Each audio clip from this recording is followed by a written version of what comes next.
कर्मण्येवाधिकारस्ते मा फलेषु कदाचन मा कर्मफलहेतुर्भूर्मा ते सङ्गोऽस्त्वकर्मणि। वसुदेवसुतं देवं कंसचाणूरमर्दनं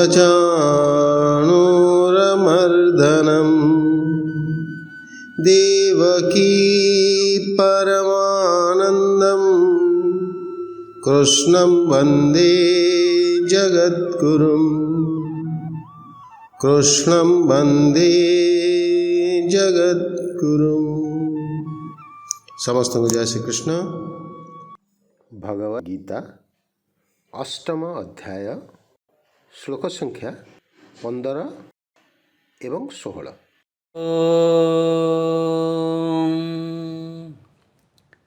बर्हापीडं नटवरवपुः कर्णयोः कर्णिकारं बिभ्रदवासः कनककपिशं वैजयन्तीं च मालां रन्ध्रान् वेणुरधरसुधया पूरयन् गोपवृन्दैः बृन्दारण्यं स्वपदरमणं प्राविशत् गीतकीर्तिः। श्री परम ब्रह्म परमात्मा श्री जगत्रनाथ कालिया शांत जगन्नाथ महाप्रभु का श्री चरण रे अनंत कोटि प्रणाम। परम पूज्य समस्त संतवृंद, आमर समस्तंकर प्रिय आमर पंडा सारे मिश्र सारे एवं समस्त सुधीजन भक्तवृंद एवं मोर भक्तिमती माँ माने समस्त को मोर हरिओम ओम नमो नारायणाय। तो आमे आमर जो चिंतन चली ये अष्टम अध्यायर ये चिंतन चली विशेष रूप से यही जो अध्याय आमे केमिति परमात्मा को प्राप्त करिबा, अंतिम समय रे केमिति भगवान स्मरण रे आसीबे, सही कथा को विशेष रूप से एठी जोर दिया जाइछि। अष्टम अध्याय रे जो मुख्य चिंतन या मुख्य विषय यारी उपरे कहा जाइछि जे आमर केमिति मृत्यु समय रे से ईश्वर केमिति स्मरण रे आसीबे, ये होची मुख्य कथा। जे आमे आत्मार जो अंतिम गति से जो ए नश्वर संसार ठारू बाहरी आमे परमात्मा को प्राप्त करिया पई एठी मार्ग कहा जाइछि। एठी आपण देखिले अर्जुनंकर 7टी प्रश्न थिला। मुख्य रूप से जो अंतिम प्रश्न थिला मृत्यु समय रे स्मरणर महत्व। जो मनुष्य मृत्यु समय रे मते स्मरण करिव आ मते स्मरण करिकी शरीर छाड़िब से परम धाम को प्राप्त करिव। आमे केमिति मृत्यु समय रे आमे भगवान को स्मरण करिवा, ये होची एहे अध्यायर तार टेक्निकटा कहा जाइछि, तार तरीका कहा जाइछि। मृत्यु समय रे आमे को कौन कौन करिवा को पड़िबो। आमर ई अध्याय ना आपण माने सब जानि छंती अक्षर ब्रह्म योग। तार अर्थ कौन, ये अध्याय रे भगवान स्वयं जो परम स्वरूप परमात्मा से अविनाशी स्वरूप अविनाशी रूप से आत्मार जो वास्तविक स्वरूप अच्छी तारी बाबद रे एठी कहा जाइछि। से होची आमर परम अक्षर, से होची आमर ब्रह्म तत्व। योग साधना नित्य निरंतर करिबा कथा काली आमे खूब विचार कले। योग अभ्यास आओ ता द्वारा आमर भक्ति द्वारा आमे मन को स्थिर करिबा, ये बहुत बड़ कथा। ଯୋଗ ବଳ ଆମକୁ ଆବଶ୍ୟକ। ଆମେ ଭାବିବା ଇଏ ଗୋଟେ ଦିନର କାହାଣୀ। ମୁଁ ସେଥିପାଇଁ କହିଲି ଯେକୌଣସି ଆମେ ଗୋଟେ କାର୍ଯ୍ୟ କରୁଛନ୍ତି, ପ୍ରତ୍ୟେକ କାର୍ଯ୍ୟ ଇଏ ଗୋଟେ ଦିନର କାହାଣୀ ନୁହଁ।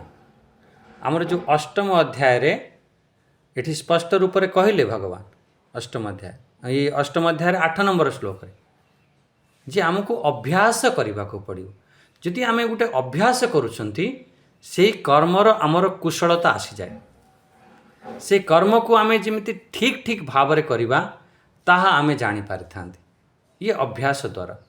ସେହିପରି ଇଏ ଅଭ୍ୟାସ ଆମକୁ ନିତ୍ୟ ନିରନ୍ତର କରିବା କଥା। କ'ଣ କ'ଣ ସବୁ ଅଭ୍ୟାସ କରିବା? ଯେ ସେଇ ଯୋଗ ସାଧନା, ସେଇ ହେଉଛି ଯୋଗ ବଳ। ସେଇ ଯୋଗ ବଳ ଦ୍ୱାରା ଆମର ସବୁ କର୍ମ ଆମର ଠିକ୍ ଠାକ୍ ହେଇଯାଏ। ଅନ୍ତିମ ସମୟରେ ଆମର ଯେଉଁ ଫାଇଲକୁ ଠିକ୍ ଠାକ୍ ଆମେ ସଜାଡ଼ିକି ରଖିଦେବା, ଆଉ ଯେତେବେଳେ ଦରକାର ପଡ଼ିବ ସେ ଫାଇଲକୁ ଖୋଲିଦେବା। ମାନେ ଯୋଗ ସାଧନା ଦ୍ୱାରା ଆମର ଅନ୍ତିମ ସମୟରେ ଯେଉଁ ଫାଇଲ ଆମେ ଚାହୁଁଛନ୍ତି, ଯେମିତି ଏମିତି ପରମାତ୍ମାକୁ ଧ୍ୟାନ କରୁଁ, ଏମିତି ସ୍ମରଣ କରୁଁ, କି ଏମିତି ପ୍ରାଣାୟାମ ଦ୍ୱାରା ପ୍ରାଣବାୟୁକୁ ଉପରେ ସ୍ଥାପିତ କରୁଁ, ଊର୍ଦ୍ଧ୍ୱଗାମୀ କରୁଁ, ଇଏ ସବୁ ସେଇ ସମୟରେ ହେଇପାରିବ। ତା ପୂର୍ବରୁ ଆମକୁ ପୁରା ତୟାରୀ କରିବାକୁ ପଡ଼ିବ, କଲେ ତେବେ ଯାଇକି ହେବ। ଆମର ଗତିର ଯେଉଁ ନିର୍ଦ୍ଧାରଣ, ବ୍ୟକ୍ତି ଅନ୍ତିମ ସମୟରେ ଯେଉଁ ଭାବ ସେ ଚିନ୍ତନ କରିବ, ତାକୁ ସେ ସେଇ ଭାବ ହିଁ ମିଳିଥାଏ। ତେଣୁ ଆମର ଅନ୍ତିମ ସମୟରେ ପରମାତ୍ମା ଭାବ ଚିନ୍ତନ କେମିତି ହେବ? ସେ ପରମାତ୍ମା ଭାବ ଚିନ୍ତନ କରିବା ପାଇଁ ଆମ ଯୋଗ ବଳ ଆବଶ୍ୟକ। ଏବେଠୁ ଆମକୁ ଲାଗିଯିବାକୁ ପଡ଼ିବ। ସେଥିପାଇଁ ପ୍ରତ୍ୟେକ ଆମର ସମୟ ଈଶ୍ୱରଙ୍କ ସ୍ମରଣରେ କରିବା ଆବଶ୍ୟକ। ପ୍ରତ୍ୟେକ ଯେତେ ବି ଯେକୌଣସି କାର୍ଯ୍ୟ କର, ସେ ପ୍ରତ୍ୟେକ କାର୍ଯ୍ୟ ଆମର ଈଶ୍ୱରଙ୍କ ସ୍ମରଣରେ ହେଉ। ସଂକ୍ଷେପରେ ବାସ୍ ଏହି ଅଧ୍ୟାୟର ଯେଉଁ ମୁଖ୍ୟ ଯେଉଁ ନିଚୋଡ଼ ଯେଉଁ କୁହାଯାଉଛି, ଅନ୍ତମତି ସାଗତି, ମାନେ ମୃତ୍ୟୁ ସମୟରେ ଯେଉଁ ଚିନ୍ତନ ହେବ, ଆମର ଆଗ ଜନ୍ମ ସେମିତି ଆମର ନିର୍ଦ୍ଧାରିତ ହୋଇଥାଏ। ଏହି ସିଦ୍ଧାନ୍ତକୁ ନେଇକି ଆମର ଇଏ ଅଷ୍ଟମ ଅଧ୍ୟାୟ ଆମର ଚିନ୍ତନ ଚାଲିଛି। ଏହି ଅଷ୍ଟମ ଅଧ୍ୟାୟ ଚିନ୍ତନରେ ଆମେ କାଲି 14 ନମ୍ବର ଶ୍ଲୋକ ପର୍ଯ୍ୟନ୍ତ ଆମେ କାଲି ବିଚାର କଲେ, ଯେ କେମିତି ଆମର ଅନ୍ତ ସମୟରେ କ'ଣ କ'ଣ ସବୁ ଆମକୁ କରିବାକୁ ପଡ଼ିବ। ଆମର ମୁଖ୍ୟ ରୂପରେ ଯେଉଁ ଅନନ୍ୟ ଚେତା ହେବାକୁ ପଡ଼ିବ, ସେ ଅନନ୍ୟ ଚେତା ନିରନ୍ତର ଲାଗୁ ଆଉ ଦୀର୍ଘକାଳୀନ ହେଉ। ଫେରେ ଗୋଟେ ଏମିତି ସମୟ ଆସିବ, ସେ ଆମକୁ ସହଜ ରୂପରେ ଆମେ ପ୍ରାପ୍ତ କରିପାରିବା। ଇଏ ହେଉଛି ଆମର ମୁଖ୍ୟ ସିଦ୍ଧାନ୍ତ, ଅନନ୍ୟ ଚେତା ଏମିତି ଶବ୍ଦ। ତାପରେ ଆପଣ ଦେଖନ୍ତୁ, ଯେଉଁ 15ମା ଶ୍ଲୋକ ପାଖରୁ ଆମେ ପାଠ କରିବା।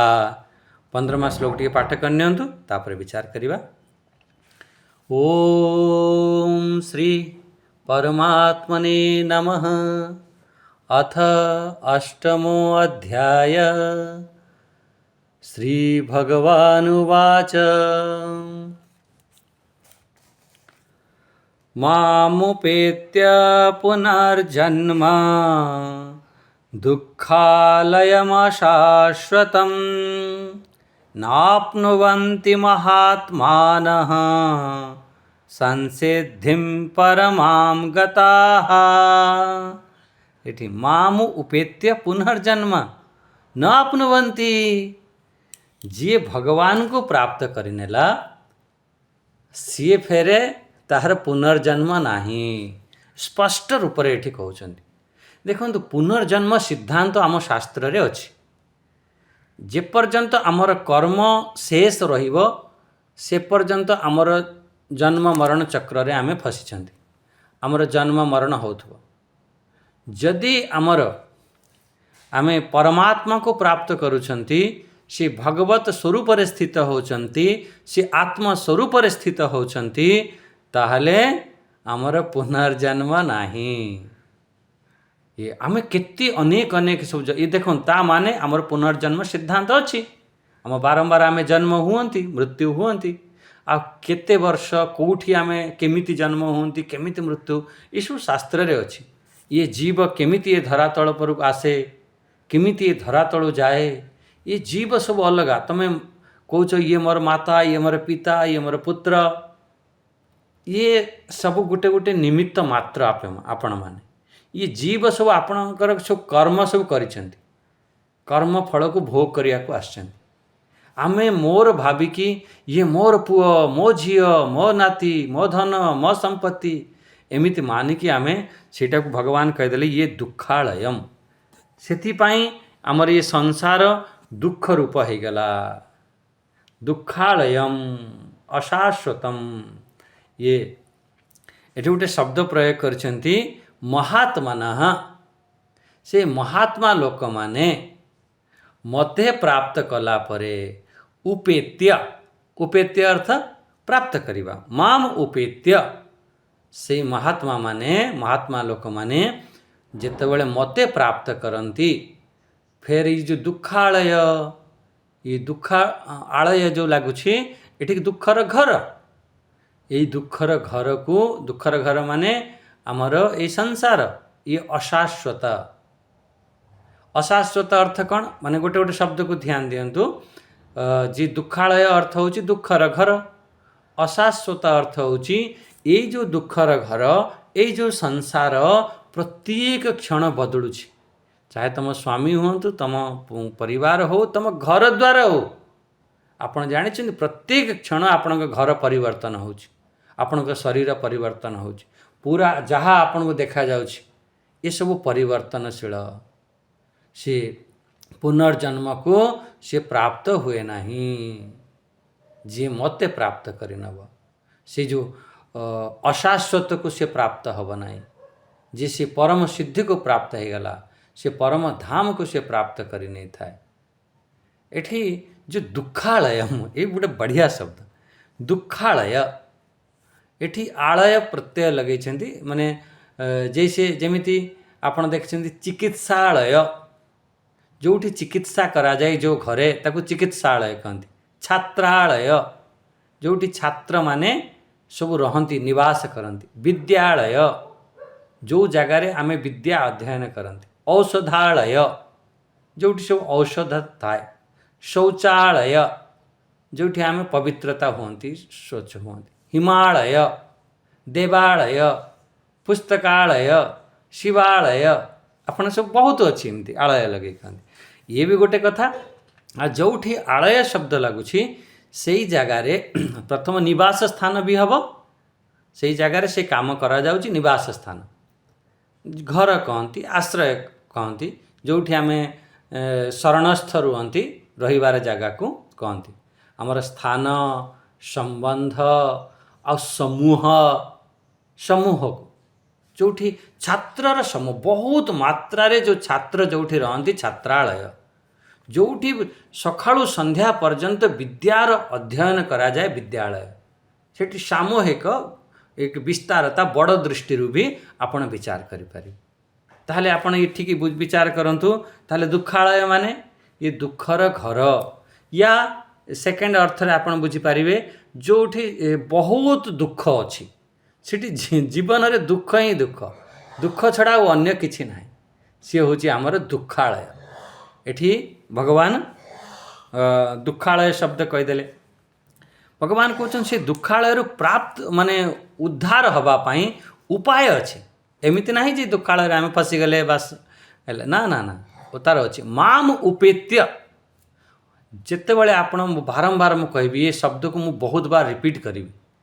जितेबले माम शब्द कहुव, मई शब्द कहुव, अहम शब्द भगवान कहे, आपण आखि बंद करिक ताको विश्वास करंतु, मानंतु, ताको जानंतु, बुझंतु जे से ईश्वर कथा कहा जाउची।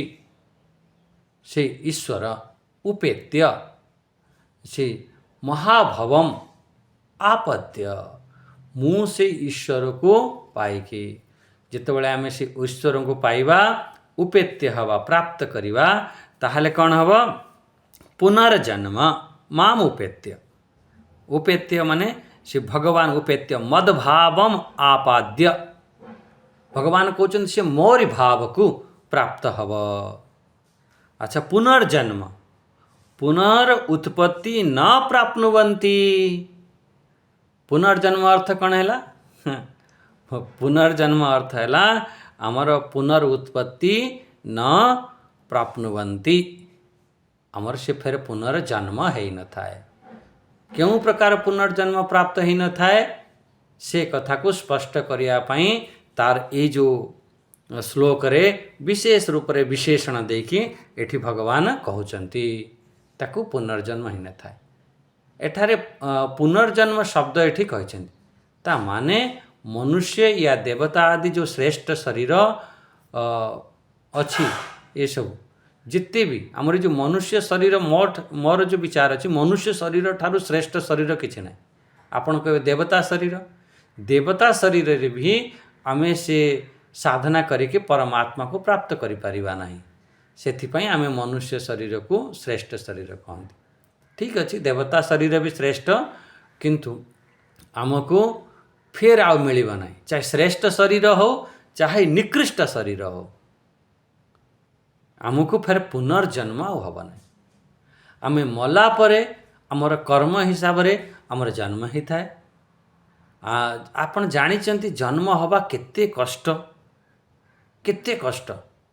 आपण विचार करिए देखो माँ गर्भ को आपण आसिले से भगवान को कहवा को पड़ुछि ये दुखालयम अच्छा आपण बसिक विचार करिए देखु प्रकृत रे ये दुख अच्छी कि नहीं दुखर घर कि नहीं आपण विचार करन शास्त्र रे तो कहिसेंती भगवान तो कहिसेंती किंतु फिर भी आमे यदि चिंतन करिबा सेथिर प्राप्त होछि बिल्कुल दुख अच्छी माँ गर्भ को आसिले उल्टा 9 मास लटकी रहिले कौन ताठारु केते छोटिया जगार केते पोक माछी कौन पोक फोक केते कौन सब थिबो केते सेठी कष्टदायक थिबो केते जंत्रणा होउथबो माँ एठी किसी खाईदेला सेठी पेट भितर आमको कष्ट मिलुथबो अच्छा ठीक है फिर जन्म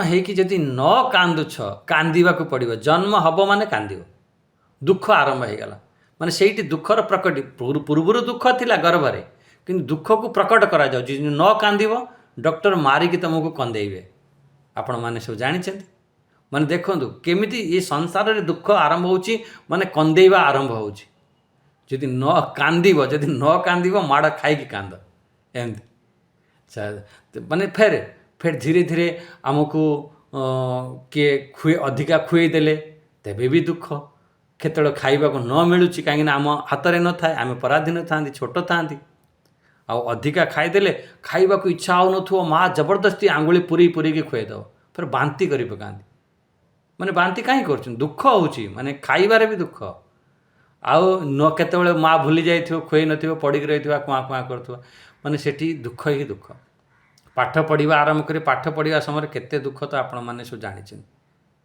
अच्छा पाठ पढ़िले तुम कह चाकरी जदि न मिलुची केते दुख अच्छा चाकरी जदि मिलगला कौन सुखी हो गले केते दुख बा न होउचंती बागर झील मिलूना केते दुख आ बा हो गला परे कौन आपण मैंने सब अनुभव करुछन सब दुख ही दुख ही दुखर घर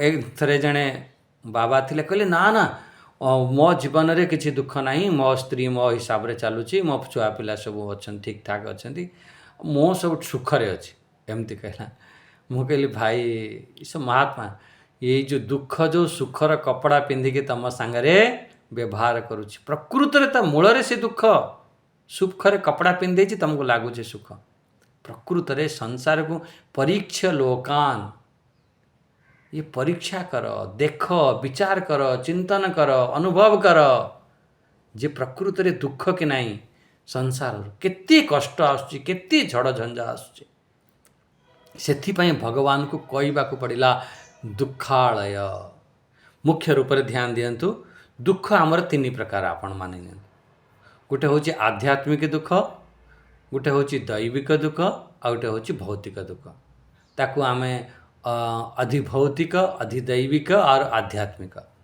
इमिति 3 प्रकार मुख्य रूप से दुख अच्छे से दुख को आमर ये 3 प्रकार दुख रही होची घर ये संसार मिलिब ही मिलिब चाहे तुम सन्यासी बनी जाओ ता जोठी सन्यासी बनीगल जंगल रे बसुच कौन सेठी कौन सब सुख सुख अच्छी ସେଠି ବି କେଉଁଠି ବାଘ ଭାଲୁ ବିଛା କେତେବେଳେ ଗରମ ଲାଇଟ୍ ନାହିଁ, ପାଣି ନାହିଁ, ଲାଟ୍ରିନ୍ ବାଥରୁମ୍ ନାହିଁ, କିଛି ନାହିଁ। ସେ ଜଙ୍ଗଲ ଜୀବନ କେତେ କଷ୍ଟ ସବୁ ଜାଗାରେ। ଯଦି ଦୁଃଖର ଘର ଦୁଃଖର ସବୁ ବନିଛି, ଆଉ ତୁମକୁ ଚାହେ ସନ୍ନ୍ୟାସୀ ହଉ ଚାହେ ଜଣେ ଗୃହସ୍ଥ ହଉ, ସେ ଘରେ ରୁହନ୍ତୁ ୟା ବାହାରେ ରୁହନ୍ତୁ, ୟା ଅଜ୍ଞାନୀ ହୁଅନ୍ତୁ ୟା ଜ୍ଞାନୀ ହୁଅନ୍ତୁ, ଦୁଃଖ ସବୁ ଜାଗାରେ ଅଛି, ଦୁଃଖର ଭରପୁର ଅଛି, ଦୁଃଖାଳୟ। ହଁ, କେତେ ତାକୁ ଅନୁଭବ କରୁଛ ସିଏ ଆପଣଙ୍କ ଉପରେ ଡିପେଣ୍ଡ କରେ, ଆପଣଙ୍କ ସାଧନା ଉପରେ ଡିପେଣ୍ଡ କରେ। ଆପଣ ଭୌତିକ ଦୁଃଖ ତ ଆଖପାଖରେ ଦୁଃଖ ଆମକୁ ମିଳିଥାଏ। କ'ଣ ଭାବୁଛନ୍ତି ଦୁଃଖ ମିଳେନି? ଯେତେ ବଡ଼ ଜ୍ଞାନୀ ହେଉ ଚାହେ ଅଜ୍ଞାନୀ ହେଉ, ଏମିତି ବଡ଼ ବଡ଼ ଜ୍ଞାନୀ ହେଲେ ଅନ୍ତିମ ସମୟରେ ତାକୁ କଣ୍ଟା ପୋତିକି ମାରି ଦିଆଗଲା। ଏମିତି ଜ୍ଞାନୀ ହେଲେ ତାଙ୍କୁ ଅନ୍ତିମ ସମୟରେ ପରମ ପୂଜ୍ୟ ସ୍ୱାମୀ ଦୟାନନ୍ଦ ସରସ୍ୱତୀଜୀ ମହାରାଜଙ୍କୁ ତାଙ୍କୁ ବିଷ ପିଏଇଦେଲେ, ବିଷ ପିଏଇଦେଲେ, ମାରିଦେଲେ। ଠିକ୍ ଅଛି, ସେ ମହାନ ପୁରୁଷ ଥିଲେ, ସେ ଅଲଗା କଥା। କିନ୍ତୁ ଏଇଭଳି ବହୁତ ମହାପୁରୁଷ ଅଛନ୍ତି। ଆଦିଗୁରୁ ଭଗବାନ ଶଙ୍କରାଚାର୍ଯ୍ୟଙ୍କୁ ତ ବଳି ଚଢ଼େଇବା ପାଇଁ ନେଇଯାଇଥିଲେ। ଅନ୍ତିମ ସମୟରେ ତାଙ୍କୁ କ'ଣ ଦୁଃଖ ନାହିଁ? ହଁ, ସେଇ ଦୁଃଖକୁ କେତେ ତୁମେ ଅନୁଭବ କରୁଛ। ଅଜ୍ଞାନତାରେ ସେଇଟାକୁ ଆମେ ବହୁତ ଅନୁଭବ, ସେଇଟା ଆମ ପଥରର ଗାର ହେଇଯାଇଥାଏ ଅଜ୍ଞାନ ସମୟରେ। ଆଉ ଜ୍ଞାନ ସମୟରେ ଆଉ ସେଟାକୁ ପାଣିର ଗାର ହେଇଥାଏ, ଏମିତି ବାସ୍ ବୁଝିନିଅ। ଆଉ ସାଧନା ସମୟରେ ବାଲିର ଗାର ହେଇଥାଏ ଏମିତି। ଇଏ ତାହେଲେ ଦୁଃଖ ହିଁ ଦୁଃଖ ଅଛି। ଏହି ଦୁଃଖକୁ ଅନୁଭବ ନ ହେଉ ୟା କମ୍ ହେଉ, ସେଥିପାଇଁ ଆମେ ଗୀତା ଆଦି ସାଧନା କରୁଛନ୍ତି। ପ୍ରତ୍ୟେକ ଜାଗାରେ ଦୁଃଖାଳୟମ୍, ଏକୁ ସବୁ ଜାଣିଛନ୍ତି। ଦୁଃଖ ଭଗବାନ ଦେଖନ୍ତୁ କେମିତି ଶବ୍ଦ ପ୍ରୟୋଗ କରୁଛନ୍ତି। ଅଶାଶ୍ୱତମ୍, ଅଶାଶ୍ୱତ ବି। ଏହି ସଂସାରର କୌଣସି ସାର ଜିନିଷ ନାହିଁ। ଏହି ସଂସାରର କୌଣସି ସ୍ୱରୂପ ସ୍ଥିର ନାହିଁ। ଆଜି ତମେ ଯାହାକୁ ଅତି ଭଲ ପାଉଛ, ଯିଏ ମୋର ସବୁଠାରୁ ଅତି ପ୍ରିୟ, କାଲି ହେଇପାରେ ସେ ଅପ୍ରିୟ ହେଇପାରେ। ସ୍ଥିରତା ନାହିଁ ତମ ଭିତରେ, ତମ ଶରୀରରେ ତମର ସ୍ଥିର ନାହିଁ। ତମେ କ'ଣ ଚାହୁଁଛ ମୋ ଚୁଟି ପାଚି ଯାଉ? କେତେବେଳେ ପାଚି ଯାଉଛି ଜାଣିପାରୁନାହାନ୍ତି। କେତେବେଳେ ଆମ ଶରୀର ବୃଦ୍ଧ ହେଇଯାଉଛି ଆମେ ଜାଣିପାରୁନାହାନ୍ତି। କେତେବେଳେ ଆମ ଘର ଭାଙ୍ଗିକି ତଡ଼ା ତଡ଼ା ଖସିଲାଣି ଆମେ ଜାଣିପାରୁନାହାନ୍ତି। ପ୍ରତ୍ୟେକ କ୍ଷଣ ପରିବର୍ତ୍ତନ, ଏତେ ଶୀଘ୍ର ବଦଳୁଛି, ଏତେ ଶୀଘ୍ର ପରିବର୍ତ୍ତନ ଅଛି, ତାକୁ ସେଥିପାଇଁ ଜାଣିପାରୁନାହାନ୍ତି। ଆଚ୍ଛା, ଆପଣ ଜାଣିଛନ୍ତି ପୃଥିବୀ ବୁଲୁଛି, ଆମକୁ କେଉଁଠି ଦେଖୁଛି ଆମେ? ଆଚ୍ଛା, ପୃଥିବୀ ଅଣ୍ଡାକାର ଗୋଲାକାର ଆପଣ ଜାଣିଛନ୍ତି? ଯାହା ଦେଖାଯାଉଛି ତାହା ପ୍ରକୃତରେ ନୁହଁ। ସେହିପରି ଏ ସଂସାର ବାସ ବଦଳୁଛି, କୌଣସି ସ୍ଥାୟୀ ନାହିଁ, ସ୍ଥିରତା ନାହିଁ, ଅସ୍ଥିର। ଯେମିତି ଆଜି ଅଛି କାଲି ସେମିତି ରହିବ ନାହିଁ। ଭଗବାନଙ୍କୁ ଏଇ ଆମର ଶ୍ରେଷ୍ଠ ଶରୀର ଦେଇଛନ୍ତି, ସୁନ୍ଦର ମନୋବୁଦ୍ଧି ଦେଇଛନ୍ତି, ତାହେଲେ ଆମେ ଭଗବାନଙ୍କୁ ପ୍ରାପ୍ତ କରିବା ପାଇଁ। ଯଦି ନିଜର ଆତ୍ମସ୍ୱରୂପକୁ ବୋଧ ନ ହେଲା, ତାହେଲେ ଏ ଜୀବନର ମହତି ବିନଷ୍ଟି, ତୁମେ ମହାନ ବିନାଶ କରିଦେଉଛ। ସେଥିପାଇଁ ଆତ୍ମଜ୍ଞାନ ଅନୁଭୂତି କର, ନିଜ ଆତ୍ମସ୍ୱରୂପ ଟିକେ ଧ୍ୟାନରେ ପ୍ରବେଶ କର। ଇଏ 6ଠ ଅଧ୍ୟାୟ କୁହାଯାଇଥିଲା ଧ୍ୟାନରେ କେମିତି ପ୍ରବେଶ କରିବା। 8ମ ଅଧ୍ୟାୟରେ ସେ ଧ୍ୟାନରେ ପ୍ରବେଶ କରିକି କ'ଣ କ'ଣ ସବୁ ଅନୁଭବ କରିବା, ଆଉ ଅନ୍ତିମ ସମୟରେ ସେ ଅନୁଭବଟା କେମିତି ହେବ, ଇଏ 8ମ ଅଧ୍ୟାୟ ବିଶେଷ କରିକି କୁହାଯାଇଛି। ଆମ ଜନ୍ମ ହେବ, ଆମ ଯେଉଁ ସାଧୁ ସନ୍ଥ ମହାତ୍ମା ସବୁ କହନ୍ତି, ଏଠାରେ ଭଗବାନ ଏଠି ମହାତ୍ମା ଶବ୍ଦ ପ୍ରୟୋଗ କରିଛନ୍ତି। ମହାତ୍ମା, ଆଚ୍ଛା, ଭଗବାନ ମହାତ୍ମାନ, ହେ ମହାତ୍ମାନ। ଆମେ ଆମ ଭିତରେ ବି ଆମେ ବି କହୁ, ହେ ମହାତ୍ମାନ ଆସନ୍ତୁ ଆସନ୍ତୁ। ଆରେ ମହାତ୍ମା ମାନେ ସବୁ ଆସିଲେ। ମହାତ୍ମା, ମହାନ ଆତ୍ମା, ଏମିତି ଭଗବାନ ଏଠି ମହାତ୍ମା। 7 ନମ୍ବର 19 ନମ୍ବର ଶ୍ଲୋକରେ ବି ସେ ତ ବହୁତ ପ୍ୟାରା ଶ୍ଲୋକ, ସବୁଠାରୁ ବଢ଼ିଆ ଥିଲା। ବହୁନାମ ଜନ୍ମନାମାନ୍ତେ ଜ୍ଞାନବାନ ମାମ ପ୍ରପଦ୍ୟତେ ବାସୁଦେବ ସର୍ବମିତି ସ ମହାତ୍ମା ସୁଦୁର୍ଲଭ। ମାନେ ଯେଉଁ ମହାତ୍ମା ଭଗବାନଙ୍କ ସାଙ୍ଗରେ ଏକାକାର ହେଇଯାଇଛନ୍ତି, ସେପରି ମହାତ୍ମା ମିଳିବା ବହୁତ କଠିନ, ସୁଦୁର୍ଲଭ। ଖାଲି ଦୁର୍ଲଭ ନୁହଁ, ଏ ଯେଉଁ ମହାତ୍ମା ଶବ୍ଦ ପ୍ରୟୋଗ କରିଛନ୍ତି, ଇଏ 9ମ ଅଧ୍ୟାୟରେ, ଆଗ ଅଧ୍ୟାୟରେ ଆମେ ଦେଖିବା 13 ନମ୍ବର ଶ୍ଲୋକରେ। ଏଠି କହିବେ ମହାତ୍ମନସ୍ତୁ ମାମ ପାର୍ଥ ଦୈବୀଂ ପ୍ରକୃତିମ୍ ଆଶ୍ରିତା, ଏମିତି ଆସିବ। ଭଜନ୍ତେ ଅନନ୍ୟ ମନସ ଜ୍ଞାତ୍ୱା ଭୂତାଦିମ୍ ଅବ୍ୟୟମ୍। ମହାତ୍ମନସ୍ତୁ ମାମ ପାର୍ଥ, हे पार्थ, सी महात्मा शब्द सी अक्षर पुरुष को जी जानी नहीं थांती, जी अनन्य मन रे जी भजन करि थांती, सेही होची प्रकृत रे महात्मा। सेही प्रकृत रे आपण माने सेही भगवानंकर ए कथा को आपण देखंतु, अनन्य मन रे भजन करूछंती, आपण भी जणे जणे महात्मा है जिबा। समस्ते आमे जेतिकी आमे बसचंती समस्ते आमे जणे जणे महात्मा।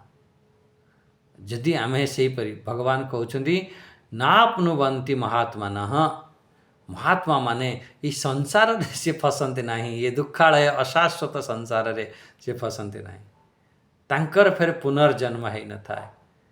कहीं से महात्मा माने मते प्राप्त करि नहीं थांती। जी भगवान को शरण रे चलीगला, भगवान को प्राप्त करिनेला, सही तो महान आत्मा है जीव, महान आत्मा पूरा बिल्कुल नित्य निरंतर आत्मा को सब अनेक प्रकार भाग कर दे। बहुत बार एम कहते अरे ये बहुत दुखी आत्मा, अरे ये बहुत सुखी आत्मा, अरे ये जो जीवात्मा ना एमती किए कह अरे बहुत अशांत आत्मा, अतृप्त आत्मा। आम एमती जो किए मरीगले तांको शोक सभारे जाती, तांको आत्मा को शांति मिलो एमती कहते। अरे कहते भाई ये बहुत पवित्र आत्मा, अरे ये तो पूरा देवात्मा, देव पुरुष, ये तो महात्मा।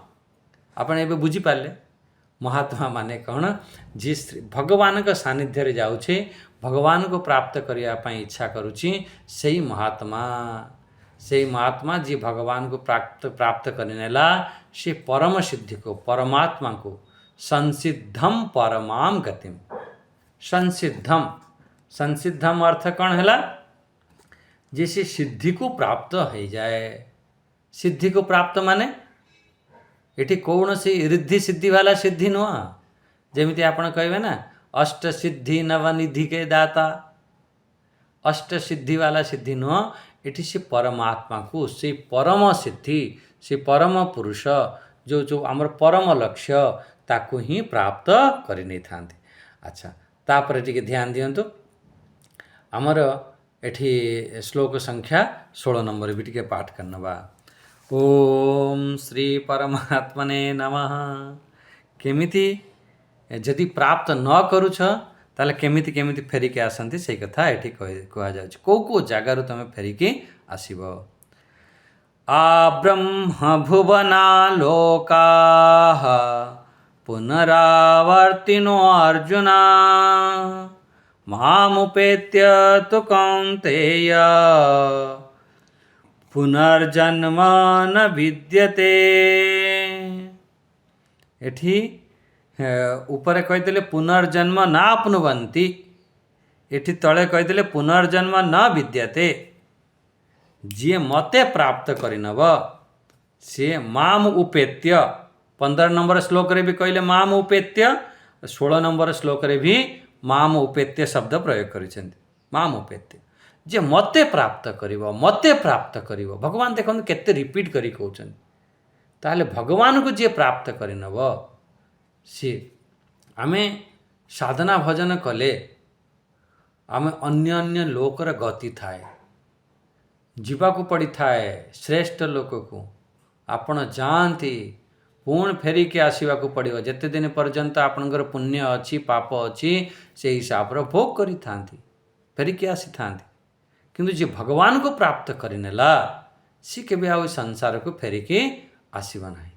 सेतिपई भगवान कहउछन हे अर्जुन, ये जो ब्रह्मलोक पर्यंत, ब्रह्मलोक एक बहुत श्रेष्ठ लोक अच्छी, बड़ लोक अच्छी, से ब्रह्मलोक पर्यंत समस्त लोक पुनरावर्ती वाला, बारंबार से जन्म मरण चक्र रे पड़िथिबो। किए जे मते प्राप्त करि नाही, मते जे भजन करि नाही, मते जे स्मरण करू नाही, पास से सेई काल रूपी चक्र रे से पिसे हे जीव, से परमात्मा रूपी खुंट मूल रे जे रही जीव, सेई बंची जीव।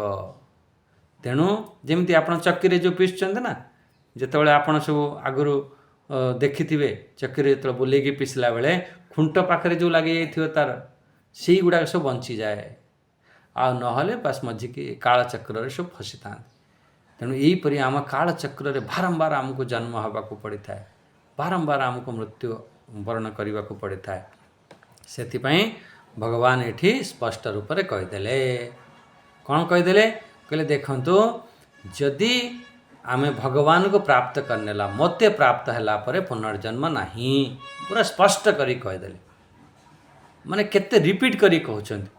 ଯଦି ଫେର କହିବେ ନା ନା ଆମର ଜନ୍ମ ତ ହେବ, ଯଦି ଆମେ ଜବରଦସ୍ତି କହିବା ତ ଠିକ୍ ଅଛି, କୁହନ୍ତୁ ଆପଣଙ୍କ ମତ। କିନ୍ତୁ ଭଗବାନଙ୍କ ମତରେ, ଗୀତା ମତରେ ଭଗବାନ ସ୍ପଷ୍ଟ ରୂପରେ ଇଏ କମ୍ ସେ କମ୍ 50 ଥର କହିଥିବେ। ଆପଣ ଗଣନ୍ତୁ, ଯେ ମୋତେ ପ୍ରାପ୍ତ କରିବ ସେ ଆଉ ଫେରିକି ଆସିବ ନାହିଁ, ତାର ଆଉ ଜନ୍ମ ନେବ ନାହିଁ, ସେ ଶାଶ୍ୱତ ଗତି ହେବ ଆଦି ଆଦି। ଯେଉଁଠାରେ ପ୍ରାଣୀ ଉତ୍ପନ୍ନ ହେଇଥାନ୍ତି, ନିବାସ କରିଥାନ୍ତି, ତାକୁ ଭୁବନ କହନ୍ତି। ଏଠି ଭୁବନ, ଆ ବ୍ରହ୍ମ ଭୁବନାଲୋକ। ସେଠି ଭୁବନ ଶବ୍ଦ କ'ଣ ପ୍ରୟୋଗ କଲେ? ଯେଉଁଠି ଆମର ସବୁ ଲୋକମାନେ ଯେଉଁଠି ନିବାସ କରନ୍ତି, ରହନ୍ତି, ଯେଉଁଠାରେ ଉତ୍ପନ୍ନ ହୁଅନ୍ତି ଆଉ ଯେଉଁଠି ରହନ୍ତି, ସେଇ ତ ଆପଣଙ୍କର ଭୁବନ ହେବ ନା। ଏଠି ତ ପୁନର୍ଜନ୍ମ ଏଠି ଭଗବାନ ଅସ୍ପଷ୍ଟ ରୂପରେ ମନା କରିଦେଲେ। ଆ ବ୍ରହ୍ମ ଭୁବନାଦ୍ ଭବନ୍ତି ୟସ୍ମିନ୍ ଭୂତାନି ଇତି ଭୁବନମ୍ ବ୍ରହ୍ମ ଭୁବନମ୍ ବ୍ରହ୍ମଲୋକ ଇତି ଅର୍ଥ। ଆ ବ୍ରହ୍ମ ଭୁବନାତ୍ ସହ ଭୁବନେନ ଲୋକଃ। ଏମିତି ଯେଉଁଠି ଆମର ଭୁବନ ଅର୍ଥ ବୁଝିପାରିଲେ, ଯେଉଁ ଜାଗାରେ ଆମର ଉତ୍ପତ୍ତି ହୁଅନ୍ତି, ରହନ୍ତି, ସେ ବ୍ରହ୍ମ। ବ୍ରହ୍ମଲୋକ ବ୍ରହ୍ମ ଭୁବନ କହନ୍ତି। ଭୂଲୋକ ଭୂଭୁବନ ହେବ। ଯେତେ ବି ସବୁ ଶ୍ରେଷ୍ଠ ଲୋକ ଅଛି, ସବୁଠାରୁ ଯେତେ ପ୍ରକାର ଶ୍ରେଷ୍ଠ ଲୋକ କୁହନ୍ତୁ, ସବୁଠାରୁ ଶ୍ରେଷ୍ଠ ଉଚ୍ଚ ସ୍ଥାନ, ଉଚ୍ଚ ଲୋକ ହେଉଛି ଆମର ବ୍ରହ୍ମଲୋକ। ତା ତଳେ ଫେର ଯେତେ ବି ଲୋକ ଅଛି, ସେ ତ ଯଦି ଆପଣ ଶ୍ରେଷ୍ଠକୁ କହିଦେଲେ, ସବୁଠାରୁ ଟପ୍କୁ କହିଦେଲେ, ଯେ ଯେଉଁଠି ସେଠି ପହଞ୍ଚିଲା ପରେ ସିଏ ଫେରିକି ଆସୁଛି, ଆଉ ତଳ ଲୋକଙ୍କ କଥା ଆଉ କ'ଣ କହିବି। ସେଥିପାଇଁ ଭଗବାନ ସବୁଠାରୁ ଟପ୍ ବାଲା ନାଁ ନେଲେ। କହିଲେ ଯଦି ସେଠିକି ବି ପହଞ୍ଚି ଯାଉଛ, ସେଠି ବି ଆମକୁ ଫେରିକି ଆସିବାକୁ ପଡ଼ିବ। ସେଟା ହେଉଛି ବ୍ରହ୍ମାଜୀଙ୍କର ଲୋକ। ବ୍ରହ୍ମାଜୀ ଯେତେ ପର୍ଯ୍ୟନ୍ତ ରହନ୍ତି, ସେତେ ଦିନ ଆମକୁ ରହିବାକୁ ପଡ଼ିଥାଏ। ସେଠି ଦୁଇ ପ୍ରକାର ଆପଣ ବୁଝନ୍ତୁ। ଜ୍ଞାନ ପ୍ରାପ୍ତ କରି ମୋକ୍ଷକୁ ବି ପ୍ରାପ୍ତ କରିନେବା, ବିନା ଜ୍ଞାନରେ ତ ମୋକ୍ଷ ନାହିଁ। ଯଦି ଆମର କୌଣସି କର୍ମ ବାସନା ସଂସ୍କାର ରହିଲା ଆମର ସଦ୍ଗତି ହେଇପାରିଲା ନାହିଁ, ଜୀବନ ମୁକ୍ତ ହେଇପାରିଲେ ନାହିଁ, ଆମର କ୍ରମ ମୁକ୍ତିରେ ଆମେ ବ୍ରହ୍ମଲୋକ ପର୍ଯ୍ୟନ୍ତ ପହଞ୍ଚିଗଲା ପରେ ବି ସେଠି ବି ଆମକୁ ଜ୍ଞାନ ପ୍ରାପ୍ତ ତ କରିବାକୁ ପଡ଼ିବ। ଜ୍ଞାନ ପ୍ରାପ୍ତ ହେଇଗଲା, ବ୍ରହ୍ମଲୋକ ବହୁତ ଉଚ୍ଚ ଲୋକ, ବହୁତ ବଡ଼ ବଡ଼ ତପସ୍ୱୀ ଶ୍ରେଷ୍ଠ ବ୍ୟକ୍ତି ହିଁ ପହଞ୍ଚି ପାରିବେ।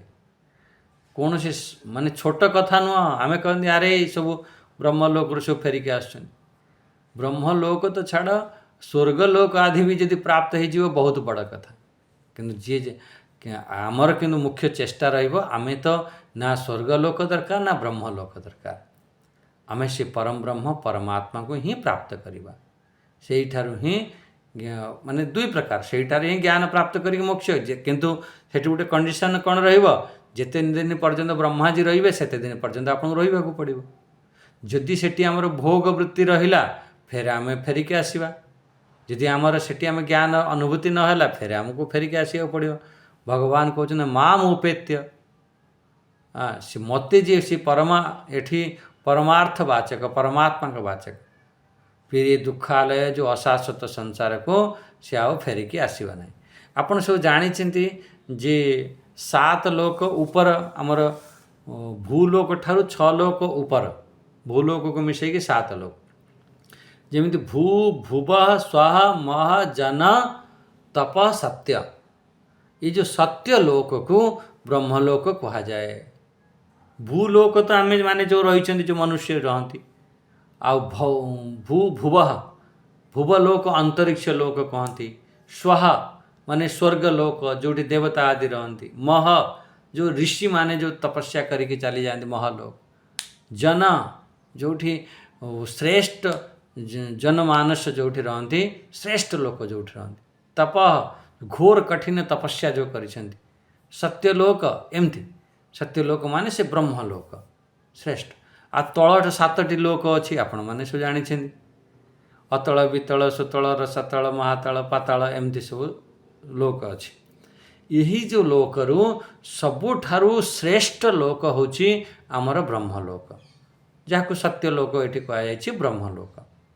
जदि सेते बाट पर्यंत तुम साधना करी करी करी करी पहुँची भी गल, जदि मन भितर घोर कामना अच्छी, किछि ना किछि कामना रहीगला, पूरा दृढ़ता पूर्वक रही जाइछि, सेठू भी आमको फेर फेरिकी आसवाक पड़ो।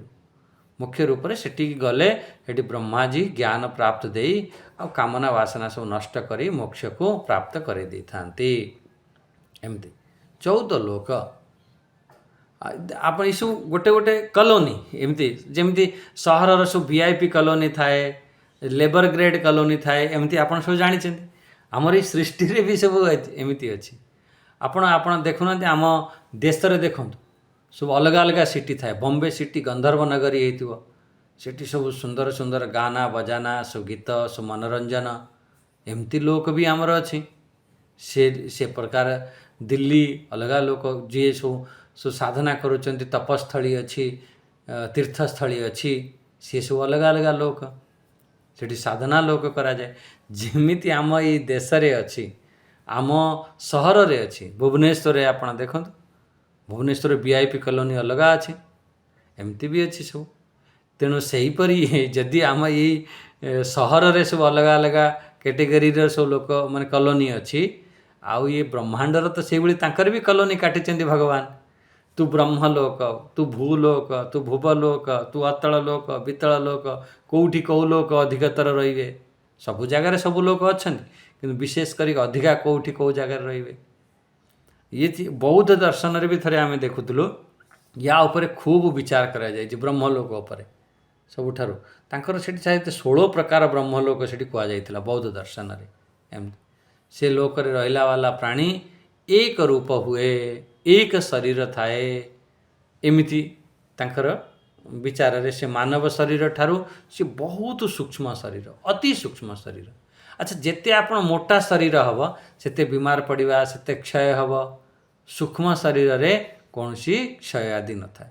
तेणु सी बौद्ध दर्शन रे भी 16 प्रकार ब्रह्मलोक खूब तार विस्तार करा जाइछि। कहू लोक रे केमिति कौन हुए ये करा जाए। एमती ये समस्त लोक को जेते जेते भी श्रेष्ठ लोक को प्राप्त कर, कि जे पर्यंत आपण पार पुण्य अच्छी से पर्यंत आपण करुछंती। आ पुण्य क्षीण हो गले फेर फेरिक आसीबो, फेर आपण को फेरिक आ ब्रह्म भुवना लोका, पुण्य क्षीण हेले फेरिक आसीबा। तुम कह ना ना से तो बहुत बढ़िया लगुच, मुठू फेरिकी जीविनी, धक्का मारिकी विदा करा कह जाओ जाओ जाओ स्वर्ग आदि जाऊछ कि तुम ब्रह्मलोक पर्यटन मानो आपण गोटे 5 स्टार 7 स्टार होटेल को गले गले सिटी पैसा जमा कले, बढ़िया 2 दिन 4 दिन रहिले। आ रहिला परे जो फेरिकी आसवाई है आप कहते ये तो बहुत बढ़िया लगुच, मुझे फेरिकी जीविनी। सेठी होटेल जो सिक्यूरीटी थी कह भाई पैसा जमा कर तो रहिबो, आ पैसा तुम सरीगला आ रही। तुम जदि न रूम छाड़ियापाई चाहब तुमको बाहर कर दिज्व, तुमको जेल रे पकई दिज्व।